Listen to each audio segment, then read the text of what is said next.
სახელითა მამისათა, დაძისათა, დაწმინდისა, სულისათა, ჩვენთან არის ღმერთი. ყველას გილოცავთ დღევანდელ დღეს, ღმერთმა მრავალს დაგასრულოთ თქვენ და სრულიად საქართველოს. ამინ. დღევანდელ დღეს დანო და ძმანო გახსენებათ სამზადისი გახლავთ საშობაო მარხვისა.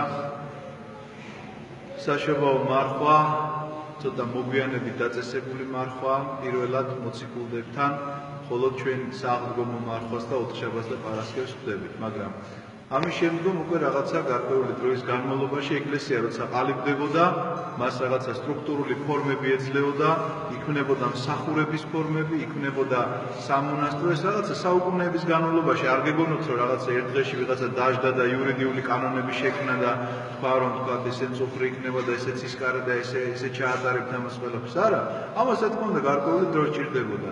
და ესე შესაბამისად მარხვები თუ მოციქულთა დროს მხოლოდ იყო საღდგომო მარხვა, დიდ მარხვას რასაც ეძახით და ოთხშაბათი და პარასკევი, ამის შემდგომ უკვე რაღაც დაწესდა ისეთი მარხვები, როგორც არის თუნდაც ეს საშობაო მარხვა, თუნდაც ღვთისმშობლისადმი მარხვა, რომელსაც ჩვენ ზაფხულში, აგვისტოში მარხულობთ, ან მოციქულთადმი, მოციქულთა საბატონცემულოდ დაწესებული მარხვა, რომელსაც ჩვენ პეტრე-პავლობას უწევთ. ეხლა რაც შეეხება ამ საშობაო მარხვას, მოგეხსენებათ, რომ ჩვენ მარხულობთ იმისთვის, რომ შობას შევეგებოთ რაღაც ამ განსაკუთრებულ დღესასწაულს შევეგებოთ განსაკუთრებულად განწმენდილნი. ეს არის სწორედ მარხვის ასლი. მე მინდა თქვენ კარგად აცნობიერებდეთ ამას, რომ მარხვა არასოდეს არ არის ქრისტიანული ეკლესიის მიზანი. რაღაცა მიზნად კი არ ისახავს იმას, რომ ჩვენ ეხლა უნდა ვიმარხულოთ. არა, მარხვა არის საშუალება და არა მიზანი.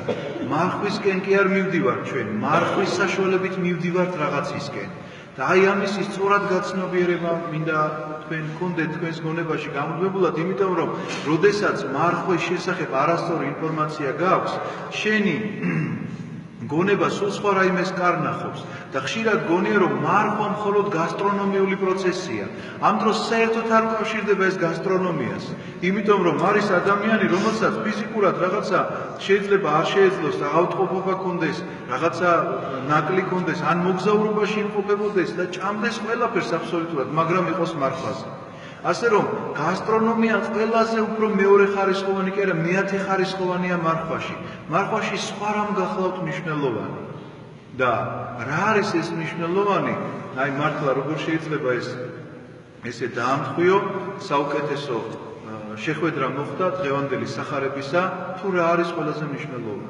აი ჩვენ და სამწუხაროდ არ მინდა თემას გადავუხვევ, მაგრამ გეტყვით, რომ სალიტერატურო ენა რაღაცნაირად იცვლება ძალიან ხშირ შემთხვევაში და ეხლა თანამედროვე საზოგადოებაში სალიტერატურო ენას ამკვიდრებენ ხშირად ჟურნალისტები.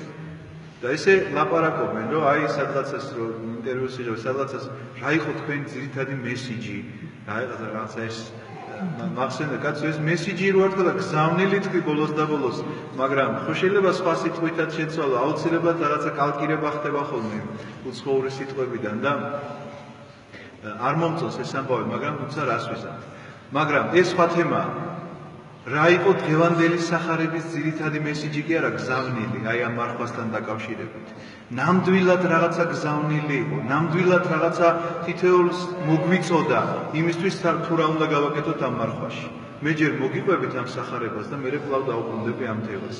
ეს არის სახარება, როდესაც მაცხოვარს გამოცდის მიზნით, რა თქმა უნდა, ეკითხება ერთი ფარისეველი, რომ რა უნდა გააკეთოს იმისთვის, რომ ცხონება საუკუნო დაიმკვიდროს. აი რა უნდა იყოს ადამიანის მიზანი, რომ ცხონება საუკუნო დაიმკვიდროს, რომ ქრისტიანულად იცხოვროს. ეს უნდა იყოს ადამიანის მიზანი, ნამდვილად და არა ის თქვათ, რა საშუალებით მიაღწევს ამას. საშუალება არ უნდა გახდეს არავითარ შემთხვევაში მიზანი. მაცხოვარი ეუბნება მას, რომ ჯული ხომ იციო როგორ წერია, რომ შეიყვარო ღმერთი, შეიყვარო მოყვასი შენი. ეს ყველაფერი ვიციო და ამას ყველაფერს ვაკეთებ. მოყვასი შენიც უნდა გიყვარდეს ეუბნება. ამას ყველაფერს ვაკეთებ, მაგრამ იქვე კითხვას უსვამს და ჩემი მოყვასი ვინ არის?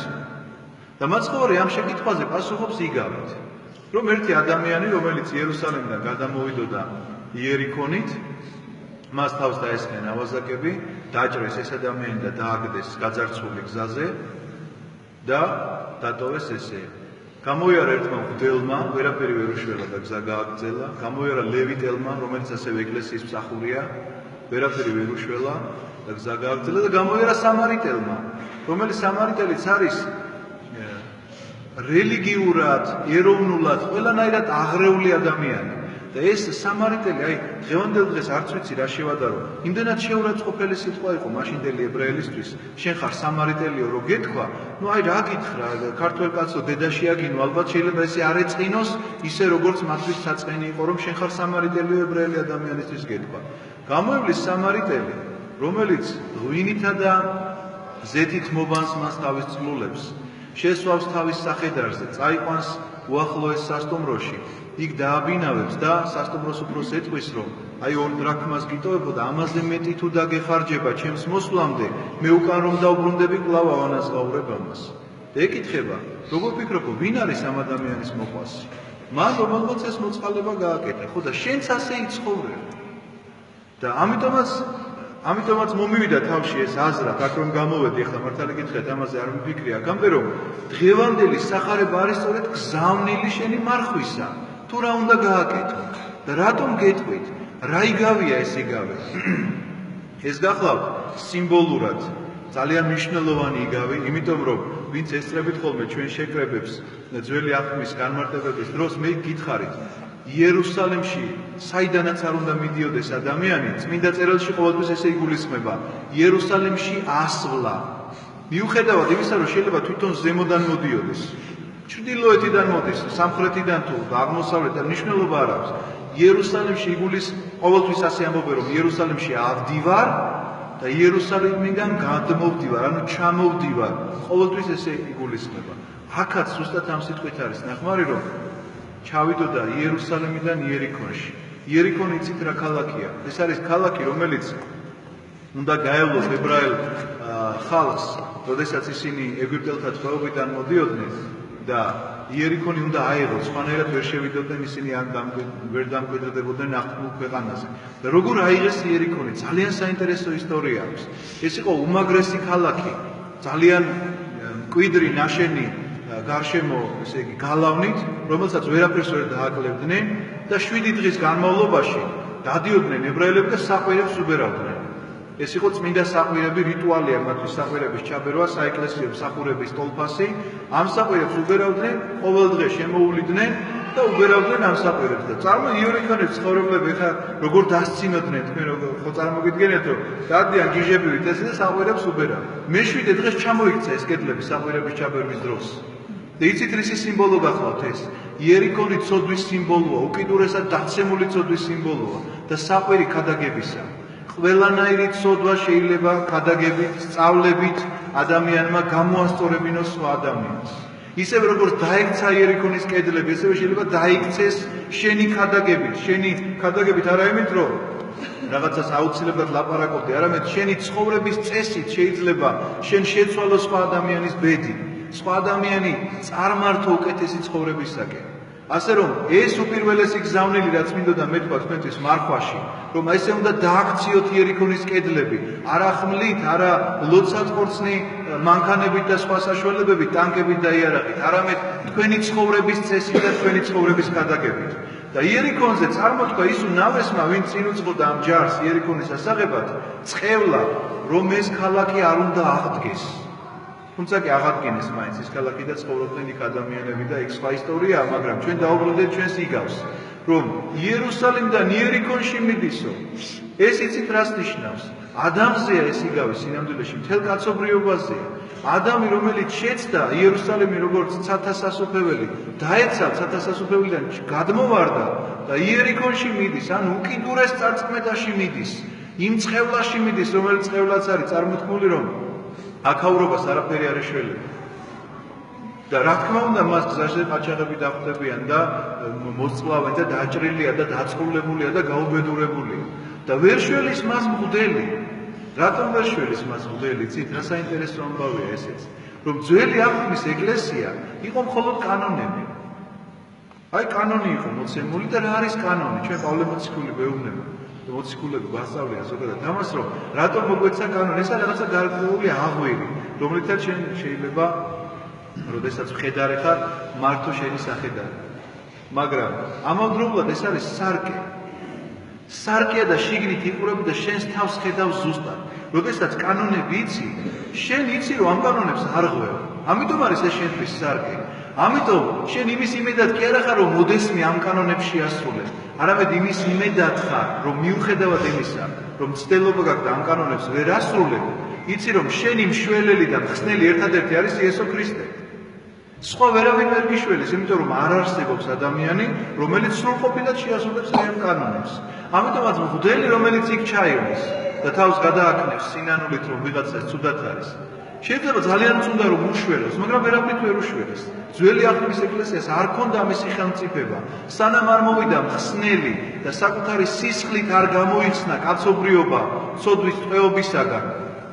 იქამდე ვერავინ ვერ უშველიდა, ვერც მღვდელი ვერ უშველიდა, ვერც ლევიტელი ვერ უშველიდა. და ამის შემდგომ არის აი ამ სამარიტელის საოცარი მაგალითი, რომელიც რას აკეთებს? ეს სამარიტელი თვითონ ვინ არის, იცით? იესო ქრისტე. იესო ქრისტეა, რომელიც ზუსტად ასე იქნა მოძულებული, როგორც სამარიტელის სახელს არ ახსენებდნენ, ისე ებრაელები მის სახელს არ ახსენებენ დღემდე, იცით? რა საოცარი ამბავია. ესე ამბობენ, აი ის რომ იყო. იესო ქრისტეს, კი არა, იეშუ არის ებრაულად ესე. არ ამბობენ მის სახელს. იმდენად ზიზღი აქვთ, იმდენად აი ვერ ღებულობენ ამას ბოლომდე, რომ ამ მის სახელსაც კი არა, ის რომელიც იყო.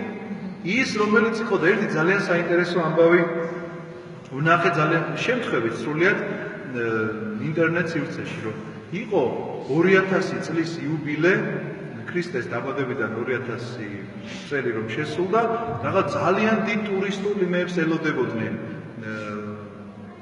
იერუსალიმში და ჩამოსულიყვნენ და იქ იყო განაწილება, რომ ესე იგი რაც მათ შეიძლება 10 წლის განმავლობაში თანხები გაეკეთებინათ ამ ტურისტულ ფირმებს, ერთ წელიწადში აკეთებდნენ იმას, იმდენ მომლოცველებს ელოდნენ, პილიგრიმებს ელოდნენ და იქ იყო წინასწარი კონფერენციები, რომ აბა ვის რომელ სასტუმროში დააბინავებდნენ, იქ როგორი განაწილება იქნებოდა, რომ თანაბრად გადანაწილებული იყოს და აი ფულების გაყოფა მიდის ბიზნესი და არ ახსენებენ იესოს სახელს. და ერთმა რუსმა კაცმა უთხრა, რომ როგორ ამხელა ფულს აკეთებდო და ის მაინც თქვით მიზეზი, რომ რა მიზეზით ჩამოდის ეს ხალხი, აქ რომ 2000 წლის თავს რის მიხედვით რატომ ჩამოდის, ამხელა ფული უნდა იშოვოთო და მის სახელსაც კი არ ახსენებდო. და ესეა ეს დღესაც. ამიტომაც სამარიტელს, როდესაც საუბრობს მაცხოვარი ამ იგავში, თავის თავს გულისხმობს, იმიტომ რომ ვინ იყო მშველელი მისი? ღვინო და ზეთი ვინ დაასხა, ზეთი არის მადლი, ღვინო ზიარება. და ვინ უშველა ამ ადამიანს ამ წყულებისგან გათავისუფლებაში? სადგური, სადაც მიიყვანა ეს ეკლესია, სადგურის მოქმედი მღვდელია, რომელსაც ჩააბარა ახალი აღთქმის მღვდელი. და რამდენი დაუტოვა? 2 დრაკანი. რატო 3 არ დაუტოვა? არა, 2. იმიტომ რომ ამ მღვდელს დავალებული აქვს ძველი და ახალი აღთქმა. 2 დრაკანი, ძველი და ახალი აღთქმა. რითიც შენ მკურნალობა უნდა გააგრძელო ამ დაწყულებული ადამიანისა და არ დაგრჩება უფალი ვალში, როდესაც დაბრუნდება თუ რაიმე ზედმეტი გექნება დანახარჯი, აუცილებლად დაგინაზღაურებს. ამ ზედმეტ დანახარჯი სულიერად რა თქმა უნდა იგულისხმება ის, რომ ადამიანი მღვდელი ამ შემთხვევაში და ეკლესია თითოეული თქვენგანი, არა მარტო მღვდელი, ეკლესია თქვენ ხართ ყველანი, არ იფიქროთ რომ მე ვარ მხოლოდ აქ რა თქვენ ამ მეოზე ვდგავ. თითოეული თქვენგანი, რასაც ხარჯავთ, რა ენერგიებსაც გასცემთ იმისთვის, რომ ადამიანი ეკლესიაში შეინარჩუნოთ და გამოაჯანმრთელოთ. რისთვის არის ადამიანი ეკლესიაში, ხო? ნახეთ, იმისთვის რომ შეამასულიერად და უნდა დაბურდეს ზიარებით, იმისთვის რომ განიკურნოს თავისი წყულებისაგან და იმისთვის რომ ელოდება მეორედ მოსვლას და ეს სამარიტელი რომ ქრისტეა იმით იცხადდება, რომ ნახეთ, წამოიყვანა ეს დაწყულებული ადამიანი, ეკლესიაში დატოვა, თვითონ ამაღლდა და ისევ მოვალო დაიბარა. მეორედ მოსვლა აუცილებლად რომ იქნება, ამას განაცხადებს ეს ყველაფერი და მე არ მინდა სიტყვა გამიგრძელდეს. ვიცი რომ არ არის ადვილი ხანგრძლივი წირვის შემდგომ აქ დგომა და მოსმენა, მაგრამ ორიოდე სიტყვით რომ შევაჯამოთ დღევანდელი ჩვენი საუბარი, მხოლოდ ესეთ რამეს გეტყვით, რომ გამოდმებით იფიქრეთ ამაზე, რომ რატომ არის ეს გზავნილი, დღევანდელი გზავნილი სახარებისა ამ მარხვის წინ. არ იფიქროთ რომ ეს ყოველთვის ესეა. ეს არის კვირის სახარება, რომელიც ხან როდის მოუწევს და ხან როდის. ჩვენ ერთადერთი მარხვა დიდ მარხვაში გვაქვს, რომ ზუსტად ვიცით იმ კვირას, რომელი სახარება იკითხება, მეორე დღეს რომ დიდ მარხვა იწყება. დანარჩენი მარხვები, როდის რა სახარება მოუწევს წინასწარავს, დღეს ეს სახარება რადგანაც დაემთხვა, მე მინდა თქვენ ესეთი ლოცვა-კურთხევა მოგცეთ, რომ პირველ რიგში რაც გითხარით, თქვენი ცხოვრების წესი იყოს თქვენის ქადაგება, რომლითაც უნდა დაემხოს თქვენში იერიქონი. მეორე რიგში აუცილებლად უნდა გახდეთ სამარიტელები. აი ესეთი მოწყალე სამარიტელები, არა ის სამარიტელები, რასაც ებრაელები გულისხმობდნენ და მართლაც ცოდვაში იყვნენ თავიანთი რელიგიური აღრევულობით, არამედ ესეთი მოწყალე სამარიტელები. მოიძიოთ და მოიპოვოთ უნდა ადამიანი, რომელსაც საშუალება არ აქვს, რომ მოვიდეს ეკლესიაში და ეზიაროს. იპოვით ესეთ ადამიანს, მე მოხვალთ მღვდლებს შეგვითანხმდებით, წაგვიყვანთ და რისი საშუალებაც იქნება, ან 7 ზეთისწყებას ჩაუტარებთ, ან ზიარებას ვაზიარებთ მას. თითოეულმა თქვენგან ზოგს მოსაპოვებელიც არ ყავს, სახლში უწევს ავადმყოფი და აზრად არ მოსვლის დავსირა, მაგრამ თუ ესეთია, ესე გააკეთოს, თუ არ ყავს ესეთი არავინ, მოიძიოს და მოიპოვოს ადამიანი, რომელიც ვერ ახერხებს ტაძარში მოსვლას, თავისი ავადმყოფობის ან მოხუცობის გამო და წაგვიყვანოს მღვდლებიც დაგვსაქმოს და თავის დასაქმოს. მარხვაში ერთი ესეთი ადამიანი მაინც უნდა იპოვოთ, ვისაც ან ზეთისწყებას, ან ზიარებას, ან ორივეს ერთად ერთხელ მაინც ჩაუტარებთ. აუცილებლად. თუ თქვათ, ამას ვერ მოახერხებთ, მაშინ უნდა იპოვოთ ისეთი ადამიანი, რომელთაც იცით, რომ ნამდვილად შია და კვირაში ერთხელ თბილ სადილს მიაწოდეთ. აი ესეთი იქნება ჩემი ლოცვა-კურთხევა მარხვაში. რაც შეეხება ლოცვებს, რაც შეეხება წირვებს, ეს იცით, რომ პირადი კანონებია, ვისაც როგორ შეგიძლიათ, არა მოვალეობის მოხდის მიზნით, არამედ დადექით და უფალს სთხოვეთ ის, რაც იმ ლოცვებში წერია. ანუ რაც იქ წერია, შეეცადეთ, რომ აცნობიერებდეთ ამას ყოველდღიურად. მეუფეოს ზეცათა ნუგეშინის მცემელო კი არა, მეუფეოს ზეცათა ნუგეშინის მცემელო. აი ესე ილოცოთ. ხომ გასაგებია? მერთმა დაგლოცოთ მარხვა სინანულისა და ქრისტეშობა სიხარულისა გაგითენოთ უფალმა. ამინ.